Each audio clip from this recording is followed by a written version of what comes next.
Assalamualaikum warahmatullahi wabarakatuh. Saya Yaza Sri Rahayu dari perwakilan kelompok 6 ingin memperkenalkan anggota-anggota dari kelompok 6 S1 2C. Halo semuanya, perkenalkan nama saya Aulia Salsabila dengan NIM 1901083. Halo, perkenalkan nama saya Nadia Jamil dengan NIM 1901097. Halo, perkenalkan nama saya Trini Tias Pratiwi dengan NIM 1901113. Halo, perkenalkan nama saya Yudita dengan NIM 1901116. Halo, perkenalkan nama saya Yaza Sri Rahayu dengan NIM 1901115. Halo semuanya, perkenalkan nama saya Putri Eriska dengan NIM 1901102. Nah, sekarang teman-teman semua sudah kenalkan dengan anggota kelompok 6. Jadi di sini kami ingin mempresentasikan tentang uji cemaran bakteri melalui metode ALT dan MPN. Selamat menyaksikan. Produk-produk makanan, minuman, kosmetik, dan obat merupakan produk yang paling sering digunakan oleh masyarakat. Keamanan produk-produk tersebut bagi kesehatan masyarakat sepatutnya perlu dijaga. Untuk mengetahui apakah produk tersebut layak dipakai, maka diperlukanlah uji biologi, mikrobiologi, angka lempeng total. Melalui uji angka lempeng total atau ALT atau plate count, juga dapat dilakukan uji Most Probable Number atau MPN. Kita dapat mengetahui berapa banyak mikroorganisme yang terkandung dalam produk tersebut. Hal ini dapat menentukan daya tahan suatu produk. Uji kualitatif bakteri patogen untuk menentukan tingkat keamanan dan uji bakteri indikator untuk mengetahui tingkat sanitasi produk tersebut. Nah, jadi sebenarnya apa sih pengertian angka lempeng total itu? Definisi dari angka lempeng total adalah angka yang menunjukkan jumlah bakteri mesofil dalam tiap-tiap 1 ml atau 1 gram sampel makanan yang diperiksa. Prinsip angka lempeng total yang dipakai adalah dengan menghitung pertumbuhan koloni bakteri aerob mesofil setelah sampel makanan ditanam pada lempeng media yang sesuai dengan cara tuang. Kemudian ditanam selama 24-48 jam pada suhu 35-37 derajat Celcius. Nah, untuk metode ALT itu pada prinsipnya dilakukanlah pengenceran terhadap sediaan yang diperiksa. Kemudian dilakukanlah penanaman pada media lempeng agar. Jumlah koloni bakteri yang tumbuh pada lempeng agar itu dihitung setelah inkubasi pada suhu dan waktu yang sesuai. Perhitungan ini dilakukan terhadap Petri dengan jumlah koloni bakteri antara 30-300. Angka lempeng total dinyatakan sebagai jumlah koloni bakteri hasil perhitungan dikalikan faktor pengenceran. Jika sel jasad renik yang masih hidup ditumbuhkan pada medium agar, maka sel jasad renik tersebut akan berkembang biak membentuk koloni yang dapat dilihat langsung dan dapat dihitung dengan menggunakan mata tanpa mikroskop. Nah, sekarang kita masuk tentang teknik perhitungan angka lempeng total. Tekniknya terbagi dua, yaitu teknik cawan tuang atau Prellplate atau teknik sebaran atau spread plate. Mari kita bahas satu persatu. Yang pertama ada teknik cawan tuang atau Prellplate. Teknik cawan tuang adalah suatu teknik untuk menumbuhkan mikroorganisme di dalam media agar dengan cara mencampurkan media agar yang masih cair dengan stok kultur bakteri atau agar, sehingga sel-sel tersebut tersebar merata dan diam baik di permukaan agar atau di dalam agar. Metode ini diperlukan pengenceran sebelum ditumbuhkan pada medium agar di dalam cawan Petri. Setelah diinkubasi, akan terbentuk koloni pada cawan tersebut dalam jumlah yang dapat dihitung. Metode Prellplate sangat mudah dilakukan karena tidak membutuhkan keterampilan khusus dengan hasil biakan yang cukup baik. Metode ini dilakukan dengan mengencerkan sumber isolat yang telah diketahui beratnya ke dalam 9 ml garam fisiologis atau NaCl 0,85% atau larutan buffer fosfat. Baiklah, saya akan menerangkan tentang keuntungan dan kerugian teknik cawan tuang. Kerugian metode power plate. Yang pertama, hasil perhitungan tidak menunjukkan jumlah sel mikroba yang sebenarnya, karena beberapa sel yang berdekatan mungkin membentuk satu koloni. Yang kedua, medium dan kondisi yang berbeda mungkin menghasilkan nilai yang berbeda. Yang ketiga, mikroba yang ditumbuhkan harus dapat tumbuh pada medium padat dan membentuk koloni yang kompak dan jelas tidak menyebar.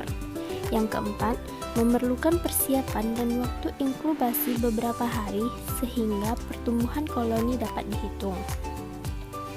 Adapun keuntungan metode portrait, yang pertama, hanya sel yang masih hidup dapat dihitung. Yang kedua, beberapa jenis mikroba dapat dihitung sekaligus. Yang ketiga, dapat digunakan untuk isolasi dan identifikasi mikroba karena koloni yang terbentuk. Yang keempat, mungkin berasal dari satu mikroba dengan penambahan yang spesifik. Yang kedua yaitu teknik sebaran atau spread plate. Teknik cawan sebar adalah suatu teknik di dalam menumbuhkan mikroorganisme di dalam media agar dengan cara menuangkan stok kultur bakteri di atas media agar yang telah memadat. Kelebihan teknik ini adalah mikroorganisme yang tumbuh dapat tersebar merata pada bagian permukaan media agar. Pada metode cawan sebar, sebanyak 0,1 ml suspensi bakteri yang telah diencerkan disebarkan pada media penyubur steril yang telah disiapkan. Selanjutnya, suspensi dalam cawan diratakan dengan batang drugal agar koloni tumbuh merata pada media dalam cawan tersebut. Kemudian diletakkan di dalam inkubator.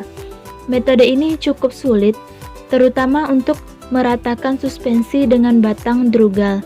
Untuk menumbuhkan koloni secara merata, Selanjutnya, saya akan menjelaskan tentang MPN atau Most Probable Number.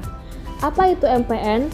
Nilai MPN adalah perkiraan jumlah unit tumbuh atau growth unit atau unit pembentuk koloni dalam sampel. Namun, pada umumnya, nilai MPN juga diartikan sebagai perkiraan jumlah individu bakteri. Satuan yang digunakan umumnya per 100 ml atau per gram. Jadi, misalnya terdapat nilai MPN 10 gram dalam sebuah sampel air. Artinya, dalam sampel air tersebut diperkirakan setidaknya mengandung 10 coliform pada setiap gramnya. Makin kecil nilai MPN, maka air tersebut makin tinggi kualitasnya dan makin layak diminum. Metode MPN memiliki limit kepercayaan 95%. Sehingga, pada setiap nilai MPN, terdapat jangkauan nilai MPN terendah dan nilai MPN tertinggi. Prinsip MPN ini adalah dengan menggunakan larutan sebagai media pertumbuhan atau disebut sebagai media cair atau broth yang ditempatkan dalam tabung reaksi. Hasil perhitungannya dilakukan dengan melihat jumlah tabung yang positif gas. Umumnya, setiap pengenceran digunakan 3-5 buah tabung. Lebih banyak tabung yang digunakan menunjukkan ketelitian yang lebih tinggi. Berikut ada tahap-tahap dari uji Most Probable Number. Yang pertama ada uji penduga atau itu adalah tes pendahuluan tentang ada tidaknya kehadiran bakteri coliform berdasarkan terbentuknya asam dan gas yang disebabkan oleh fermentasi laktosa oleh bakteri golongan coli. Ini terbentuknya asam itu dilihat dari kekeruhan pada media laktosa dengan hasil yang dapat dilihat dari tabung Durham kita nanti dan berupa ada gelembung-gelembung udara yang di tabung itu. Jika ini tabung dikatakan positif itu terbentuk gasnya itu sebanyak 10% atau lebih dari volume yang di dalam tabung Durham kita tadi. Yang kedua ada uji penguat, itu adalah hasil uji dugaan yang dilanjutkan dengan uji ketetapan. Dari tabung yang positif tadi itu terbentuk asam dan gas terutama pada masa inkubasi yang 1x24 jam.